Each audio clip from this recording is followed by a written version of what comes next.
noches a todas y a todos.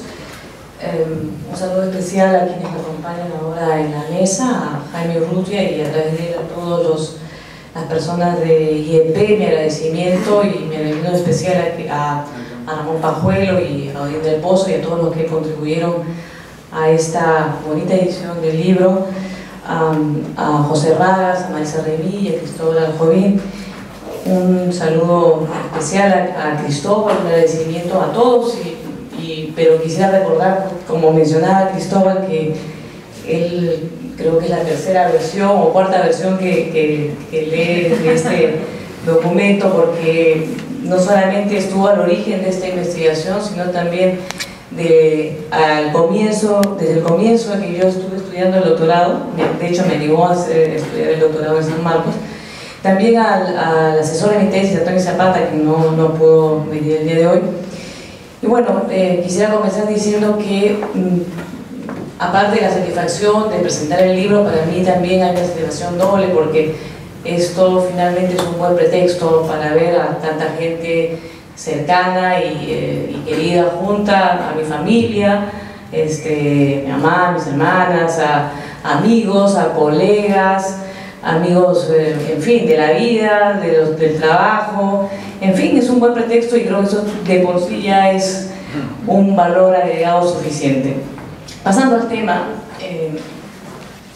quisiera comenzar por algo que señaló Cristóbal. En efecto es, por decir de alguna manera, el defecto profesional, y aquí le echo un poco la culpa a Willy Ruchabrón, que está aquí presente. No, los defectos son solamente míos, pero bueno, vamos a echarle. Willy también, seguramente. Bueno, efectivamente, aquí hay un sesgo sociológico, digamos, esta idea, esta importancia que para mí tenía en tratar de hacerme una pregunta, ¿no?, al origen de esta investigación, y que era finalmente el tratar de comprender la ciudadanía del siglo XIX y a través de ese tema el cómo se entendía, digamos, el tratar de entender o hacer una relectura de la política en el Perú en esa época, que hasta hace muy poco, en realidad hasta hace pocos lustros, la verdad que el siglo XIX era algo así como el siglo casi menos trabajado, digamos, en el país, ¿no? Como bien se ha señalado, José y Cristóbal, esto, digamos, ha empezado a cambiar desde hace no mucho tiempo. Y efectivamente, la idea fue trabajar a partir de, tratando de identificar constantes que nos permitieran tratar de definir, de construir, digamos, conceptos que nos ayudaran a entender el siglo XIX. Y es así como efectivamente llegamos a moldear este concepto de ciudadanía corporativa. Y aquí, digamos, un poco respondiendo una inquietud de Marisa, digamos, ¿no?, la idea de corporativa, y esa fue una discusión que incluso tuvo que ver con se llevó al jurado, más que a la sociedad. Por eso se cambió, digamos, la idea original de república corporativa por ciudadanía corporativa, más que aludir a la sociedad o a la república en su todo. En realidad se acota a lo que es la definición de ciudadanía y de derecho al sufragio, ¿no?, en el plano de la formulación de los discursos legales, ¿no?, y de los discursos establecidos en las constituciones, que también dan muestra de la negociación en el plano político, ¿no? En ese sentido, y contrapuesto a otros conceptos como la ciudadanía capacitaria, la ciudadanía censitaria, la ciudadanía accionaria, ¿no?, es que se define por contraposición ese concepto de ciudadanía corporativa. Obviamente el término corporativo puede dar lugar a muchas más, tiene más riquezas, pero nuestra intención era acotarlo conceptualmente en ese marco, ¿no? El otro aspecto que señalaba Cristóbal, el corte temporal, en efecto, la mirada del siglo XIX nos llevó a identificar algunos cortes. Si bien efectivamente el año 34, desde la mirada, desde la lectura de las constituciones y las leyes, para nosotros fue un punto de quiebre, creo que hay una coincidencia acerca de que la mitad del siglo XIX significa un antes y un después, efectivamente, en términos de la política y la manera de entender los sujetos políticos concretamente, ¿no? Y el 34 efectivamente para nosotros es clave porque esta suerte de borradores liberales o de ensayos liberales, iniciativas liberales, que para algunos de utópicos liberales, se rompe de alguna manera en el 34 cuando después de la Constitución del 34, que era casi una copia de la del 28, con una definición de ciudadanía muy inclusiva, en plano, ojo, inclusiva masculina, no hay que olvidar ese pequeño detalle. Sin embargo, al poco tiempo sale una ley que dice, bueno, pero no todos los ciudadanos tienen derecho a sufragar. Y se establecen 5 requisitos que aluden a características o perfiles sociales o propiedades o perfiles, quiero decir, de los sujetos, o que sepan leer y escribir, o que sean miembros del clero secular, o que sean funcionarios públicos, o que tributen, sean indígenas o artesanos. Entonces, efectivamente, la legislación del 34 claramente está legislada pensando en sujetos, diría con nombre y apellido, digamos, para esa época, ¿no? Y esto coincide con lo que José Quiaramonte denomina el periodo de esfuerzo de consolidación y de bloqueo de las tendencias centrífugas en las repúblicas en Hispanoamérica, ¿no? José mencionó algo que efectivamente para mí es bien importante, que es el tratar de romper o de velar los mitos. Creo que conjuntamente,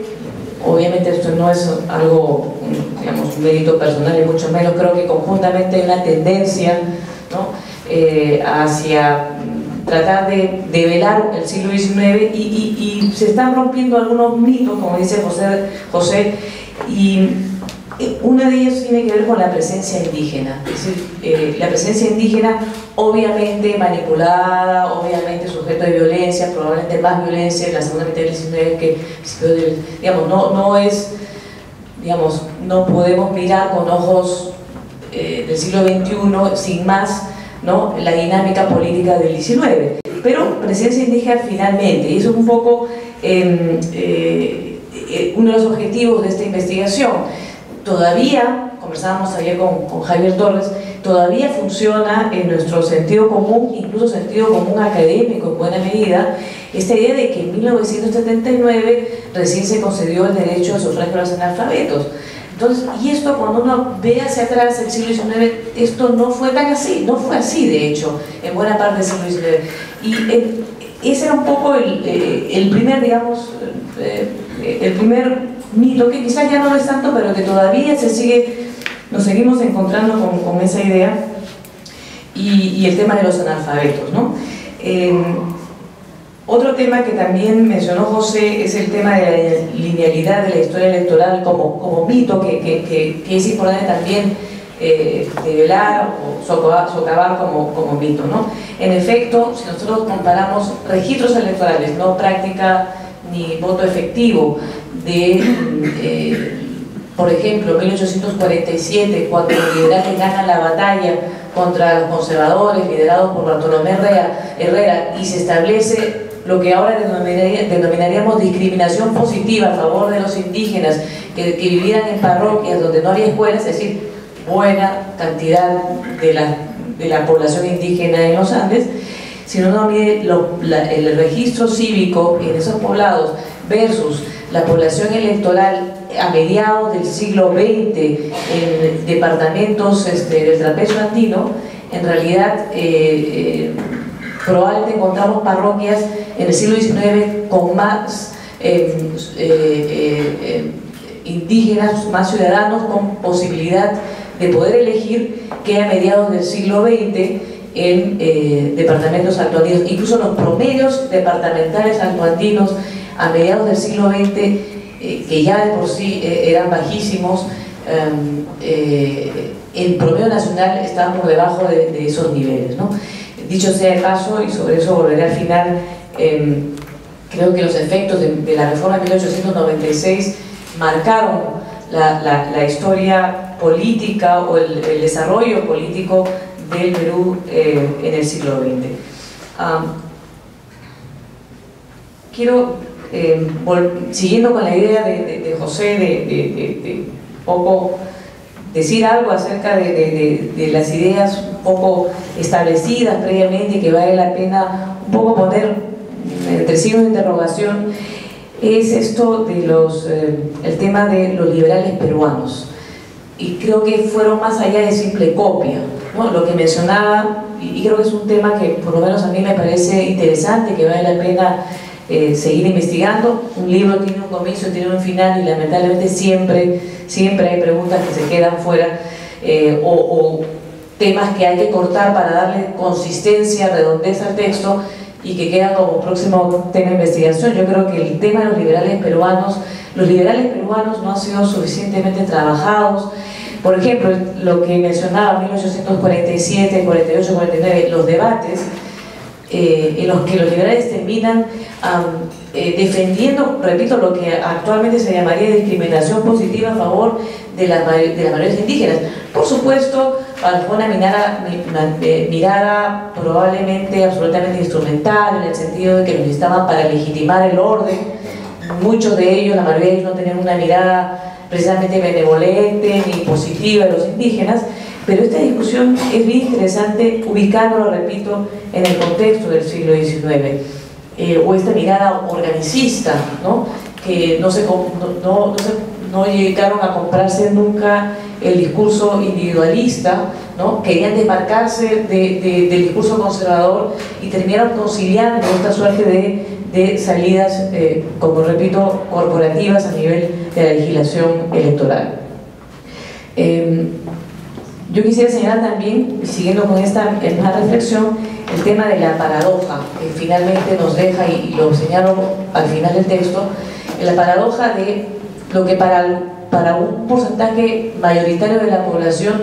le trajo la modernidad empujada por el positivismo a fines del siglo XIX, una modernidad que significaba al mismo tiempo, y así se planteaba en los debates, orden, progreso, significaba para la mayoría la exclusión ciudadana, ¿no? Efectivamente, y con eso paso vuelvo al comentario de Marisa, efectivamente yo creo que queda, digamos, y me parece necesario, interesante, seguir los rastros de los procesos regionales, ¿no? Que da para una segunda parte de la investigación, porque de por sí cada proceso es suficientemente complejo y rico. Yo solamente quisiera señalar un tema que sí me parece fundamental y está en el centro de buena parte de los capítulos de este texto, es el tema de la tierra y la propiedad indígena. Más allá de en qué décadas y qué porcentaje pasó a ser tierra propiedad individual y qué porcentaje no lo fue, terminó siendo comunal, que eso habría que verlo, digamos, investigarlo más a fondo. Yo creo que el tema de fondo en realidad no era tanto eso. El tema de fondo en realidad, cuando analizamos lo que sucedió después de 1860, era si se reconocía o no se reconocía a los indígenas propietarios individuales que vivían en parroquias, en pueblos, en los Andes, o propiedad directamente comunal, o digamos si ellos pasaban a ser ciudadanos o no, porque en 1860 y 1856 se decía que podía votar el que fuera propietario, ¿sí? Hasta entonces, sea la propiedad individual, sea colectiva, eso era considerado, y por eso, y eso lo decían algunos documentos de la época, el acceso o la llave al sufragio. Sin embargo, esta idea empezó a cambiar. Por eso es que yo cito a Manuel Pardo cuando dice, y de pronto saca el discurso en algunas consideraciones sociales con motivo de los disturbios de Huancané en 1867, dice que en realidad para el indio el tributo era el arrendamiento de una tierra que ni antes ni después de la conquista les perteneció. Es decir, con esto se cerraban filas y se decía, bueno, esta llave de ciudadanía, de su derecho al sufragio, no pueden arrogarse buena parte de los indígenas, a menos que puedan probar fehacientemente que tienen esta propiedad, y aún así habían otros legisladores que decían, pero si esta tierra, en el caso de los propietarios individuales, es tan menuda, tan básica, solo les alcanza para la subsistencia, ¿cómo pueden hablar de la cosa pública? Entonces, el tema de fondo aquí, digamos, más allá de qué porcentaje o cuánto pasó de ser propiedad comunal o propiedad individual, es que el discurso respecto primero, de si era propiedad o era posesión, y estábamos mencionando a quien luego fue presidente de la República, si fue propiedad o fue posesión, y si la mayoría indígena, si esto les permitía acceder a la ciudadanía. Y la opinión pública, más que la opinión pública, los grupos políticos, por decirlo de alguna manera, la política formal después de la Guerra del Pacífico, la tendencia fue a empezar a dudar de esto y de pronto a desarrollar a partir, digamos, apoyado por el pensamiento positivista, que no debían votar, y se asumió como un criterio, digamos, suficiente el no saber leer y escribir. Por supuesto a otros sujetos, no solamente los indígenas, pero en buena medida a la población indígena y población rural, población andina, y no hablemos de la Amazonía porque dentro del imaginario político era casi ausente, ¿no? Yo quisiera mencionar un par de cosas para cerrar, reflexiones finales, y una de ellas tiene que ver con, nuevamente, esta revisión, este intento de revisión general de la ciudadanía y de la construcción de la política peruana en el siglo XIX, y es esta idea que por lo menos siempre nos han enseñado desde el colegio, digamos, los periodos de acuerdo al desenvolvimiento de los actores militares, ¿no? O por el contrario, solamente las dinámicas económicas. Creo que cuando hablamos de la fuerza del militarismo peruano, yo creo que hay que hacerse una pregunta detrás, ¿qué hay detrás o por qué ese militarismo cobró fuerza? Cuando en realidad no fueron los grandes vencedores de las guerras de independencia. Si la lógica para no haber tenido institucionalidad política, la respuesta estuviera en la fuerza militar, los argentinos no hubieran tenido institucionalidad política, los colombianos no hubieran tenido partidos políticos más rápidamente consolidados a mitad del siglo XIX, ¿no? Fueron ejércitos victoriosos, digamos, ¿no? Fuertes, con caudillos con reconocimiento popular. Creo que un poco el intento de esta investigación es ir un paso atrás para diluir, tratar de responder esta pregunta. Y finalmente,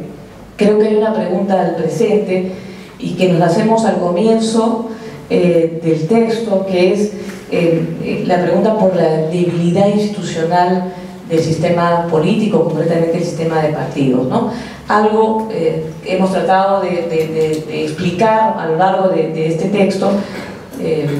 desde la independencia o la fase post-independencia, como hemos hablado de la fragmentación, las dificultades geográficas, la debilidad del tejido social, de las redes, ¿no? La debilidad de las redes de articulación económicas, pero también de carácter político y social en la época post-independencia, que integrara élite central con las élites locales. Sabemos que había funcionamiento de élites locales, pero para que haya partidos nacionales tendría que haber una articulación entre, y esa es un poco la duda que establecimos al comienzo del texto, la debilidad de la articulación entre la élite costeña y concretamente limeña y las élites, por ejemplo, de los centros mineros. Hay un detalle que tomo de Flores Galindo, por ejemplo, y es que a fines de la colonia, en los testamentos de la élite limeña, solamente encontró un propietario minero, un comerciante vinculado a una mina. Es decir, la minería estaba básicamente en poder de pequeños y medianos mineros locales o regionales, a diferencia, por ejemplo, de